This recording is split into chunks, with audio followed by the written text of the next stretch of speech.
Hello, ladies and gentlemen. Welcome to the channel. I am the American SpyFox. This is Nirvana series number 14. Now, you may notice that my voice sounds a bit different. I am in a new YouTube space and all the soundproofing isn't up yet. The background isn't up yet. I expect that to be fixed by the next video. It's been a little while since I put one out, so I wanted to get one done for you guys. In the last episode, Nirvana series 13, we talked about Courtney Love's relationship with Dr. Nicholas Hartshorn, the assistant King County chief medical examiner, his abrupt relocation to a small town in Florida after the death of Kristen Pfaff, and his abrupt and mysterious death in 2002. We also talked about Detective Czynski of the Seattle Police Department, who headed the so-called reinvestigation of the death of Kurt Cobain. Before we get started, I want to give a big shout out to my dude, Shane Clement. I also want to give a shout out to Murray Black, and two people I've taken, unbeknownst to them, I've taken to calling them the two Anthonys, Anthony Moran and Anthony Burge. Thank all of you so much for supporting the channel. Thank you for watching and continuing to give those positive comments. I really appreciate it.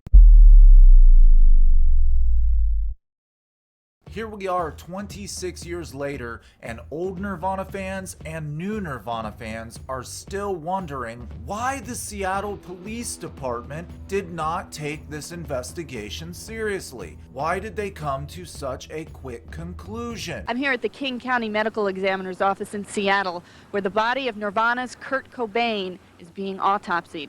Cobain apparently took his own life by putting a shotgun in his mouth and pulling the trigger.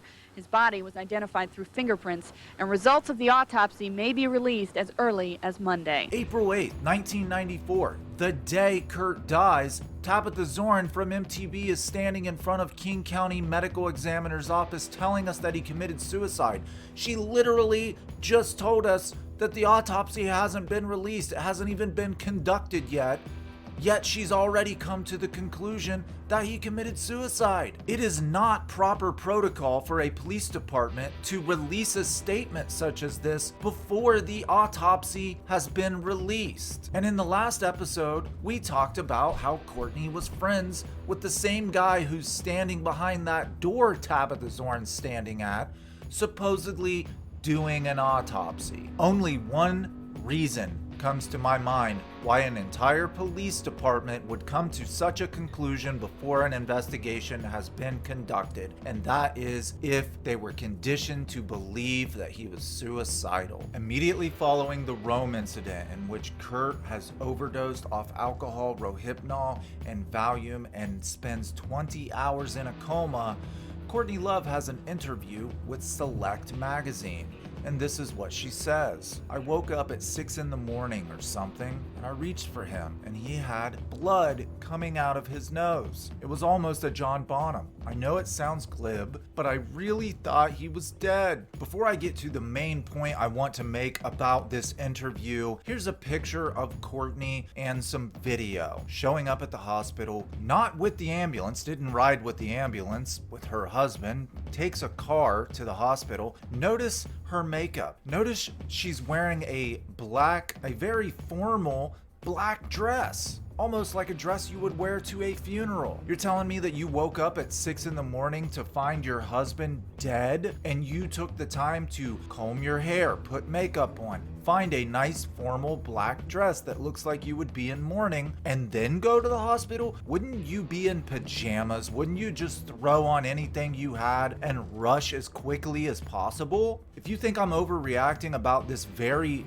formal black dress she's wearing, let me explain to you how thoughtful Courtney Love was when it came to her fashion, when it came to what she wore. This is from the infamous Lynn Hirschberg article in Vanity Fair, Strange Love, Love. Kat Jelen, which was Courtney's best friend at one time and bandmate and Sugar Baby Doll. Kat went on to make a band called Babes in Toyland. Kat has stolen a lot from me, she says, hitting on one of her favorite themes: dresses, lyrics, riffs, guitars, shoes. She even went after Kurt. That was the last straw, because I put up with the lyric stealing, and I put up with her going to England first in a dress that I loaned her. Now I can't wear those fucking dresses in England anymore. This is a woman that is so concerned with the pictures that will be taken of her, paparazzi. And back then, the British tabloids actually really liked Courtney for some reason. People in Europe loved Courtney at this period of time. This is a person, a woman who is so obsessed with her own image that she won't wear a dress in an entire country because someone she knew wore it in that country. That's how much thought she puts into what she wears publicly. Or you think I'm over exaggerating? Let me give you some more.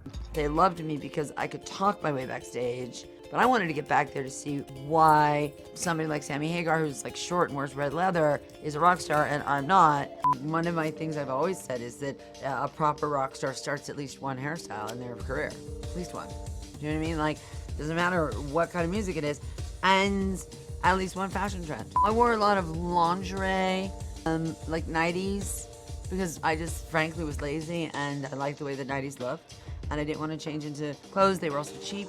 But once I found a dress that I liked, I would wear it until it could stand up by itself. It was so filthy. You know, own what you are. In case you didn't catch that last bit, she said you own what you are. This is a woman who puts image above all other else. While talking about Sammy Hagar, it has nothing to do with the music in her mind. She wants to know how this short man can wear red leather and still be a rock star. For many years, Kat Jelen was Courtney Love's best friend, and in a Rolling Stone article, she describes Courtney as caring more about image than truth. She tells us that Courtney explains, if you create an image, people will come to their own conclusion about you without you ever having to tell them anything about you. I believe that Courtney Love began creating an image of Kurt Cobain being suicidal in her interview with Select magazine right after the Rome incident. And how does she do this? By saying he's not suicidal. Quote, Courtney Love, he was just upset that he was in some awful place and I was away enjoying myself shopping. It was not a suicide thing. Here's the thing.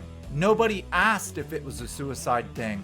No one asked her if it was suicide. In fact, everyone just thought it was a rock star who partied too hard. These things have happened before. Kurt just partied too hard and he went too far. That's what people assumed. So by saying, well, it wasn't suicide, Courtney's planting a little seed. Wait, suicide? What? Yeah, sure. Anyone who paid attention to Kurt knows that he said, oh, sometimes my stomach hurts so bad I feel like I just want to die. As a migraine sufferer, I've had times where my head has hurt so bad I've thought, man, somebody just put a bullet in my skull and get it over with. But you don't really want that to happen. This is the first time that Courtney starts to plant seeds about suicide. And she will continue to do this up until his death and even past his death. The next incident of Courtney Love planting the suicide seed is going to come March 18th. I have open in my browser 3 different articles. This one,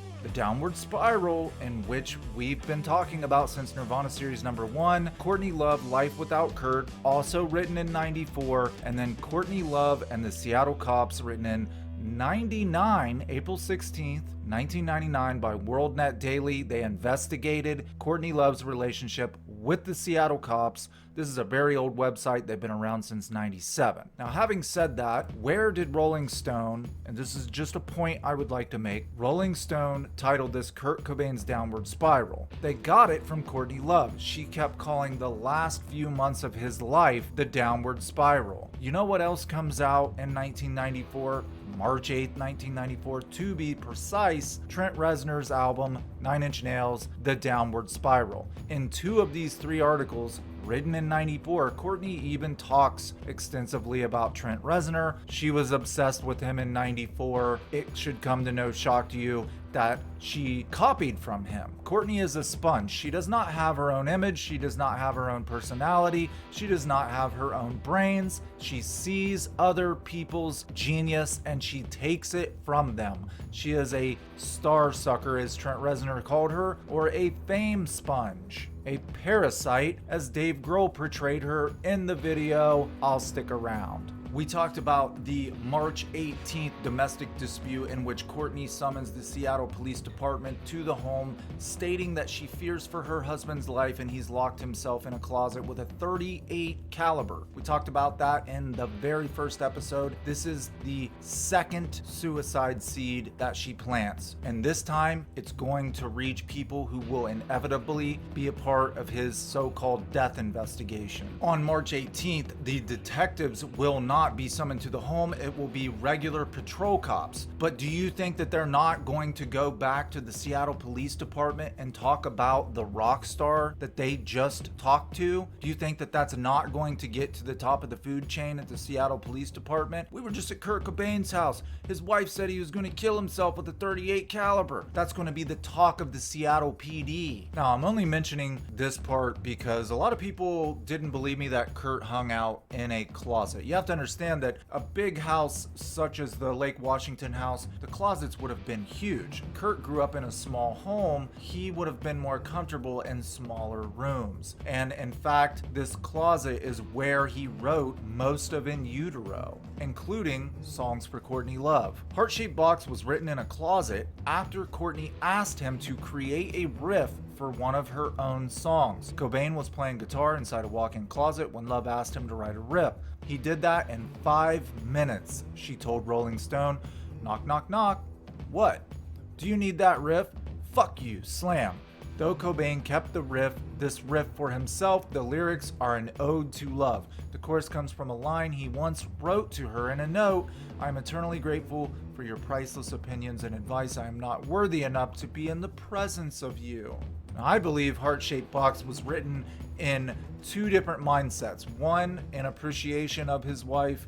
Two, after he discovered that she was like cancer. But this is going to tell you, number one, Kurt did write songs in a closet, and the March 18th incident in which he supposedly locked himself in a room with a .38 caliber, he locked himself in a closet to get away from Courtney and her violence. Two is to share with you the fact that he did in fact write songs for Courtney, and she did admit one time she admitted to Rolling Stone that she had asked him to write songs for her, at least to write riffs for her. Now, of course, now and later she says, "I did it all myself, Kurt never helped me," blah, blah, blah. Now, if she's going to ask him once, do you think she's not going to ask him twice? Also, in case you're curious about her slamming the door and saying F you, she explains that to Kurt Loder in an interview. She was upset that Kurt was so talented that it'd only take him 5, 10, 15 minutes to come up with an amazing riff. And this upset her that she herself was not that talented. Jealousy. March 18th, 94 is the second seed. The Seattle PD now believe that this guy's possibly suicidal. He's doing a lot of drugs, and he's off his rocker, and he's suicidal, and he's got guns. The missing persons report reported by Courtney in Wendy O'Connor's name on April 4th, 94 is the third suicide seed. And this time Courtney is way more upfront and brazen about it. She doesn't say, "I fear for his life, he's doing too many drugs." This time, only one day before his death, she says he's suicidal, he's going to kill himself, he's got a gun. Have you ever asked yourself how Courtney knew Kurt got a shotgun? They were not on speaking terms. Staff members from Exodus say that Kurt refused all phone calls from Courtney during the time he was there. Courtney left for LA days before Kurt did. Kurt and Dylan bought the shotgun at Stan's Baker shop on the 30th. You ever ask yourself how she even found out that he bought a shotgun? Because he wasn't talking to her. That must mean Dylan Carlson talked to Courtney, and he's the one that told her. At some point in between March 30th and April 4th, Dylan Carlson and Courtney Love are on the phone to each other. Now you may ask yourself, as I did, how could she get away with this? How could she say openly while he's still alive that he's suicidal to people when he's not, and get away with it without him being like, why are you telling people I'm suicidal? Are you up to something? You know? Well, she doesn't say you're suicidal, he's suicidal. She says, I fear for your safety. And I believe that when Kurt was alive, she was saying, you're doing too many drugs. I'm afraid you're going to die.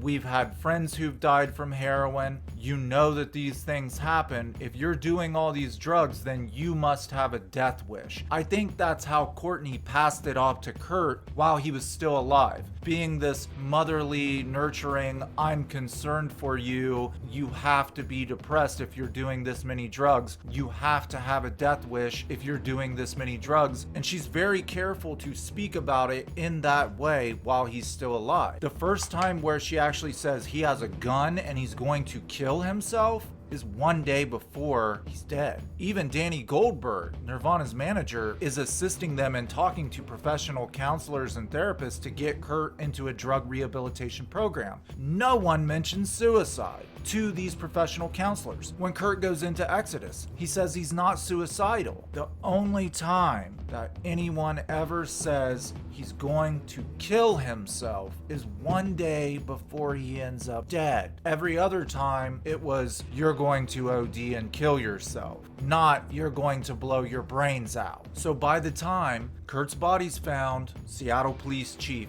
Norm Stamper, Detective Donald Cameron, Detective Jim Yoshida and his partner Steve Kirkland, first responding officer John Fisk, by the time they get there, they've already been manipulated and conditioned to believe that this man was an erratic, neurotic mess who wanted to kill himself. I found a very old website, been around since 97. In 1999, they did an investigation not only into Courtney Love's relationship with some detectives at the Seattle PD, but the conditioning and manipulation that was going on. By the time the Seattle PD investigated his death on April 8th, they were already convinced Cobain committed suicide. One Seattle policeman, this guy chose to remain anonymous, probably because he wanted to keep his job. One Seattle policeman told Ian Halperin and Max Wallace, authors of Who Killed Kurt Cobain, that when Sergeant Donald Cameron ordered the homicide unit to investigate Cobain's death, he told them that the investigation was just for show and not to be too thorough. Apparently they followed orders. Detective Donald Cameron. He seems to be the top dog. He's bossing other people around saying, don't worry about this, it's all for show. So I wanted to know who this guy was. I wanted to get into his background and try to understand perhaps why he would tell the other detectives to back off and not really do their jobs. Turns out Donald Cameron was a detective with the Seattle PD for 39 years. He was very, very well respected. He had friends who became judges, prosecutors, even the defense attorneys who worked with him said that they respected him. But right at the end of his career, right when he's about to retire, a conspiracy to cover up evidence of a crime pops up, and Detective Don Cameron is right in the middle of it. Now, ain't that a son of a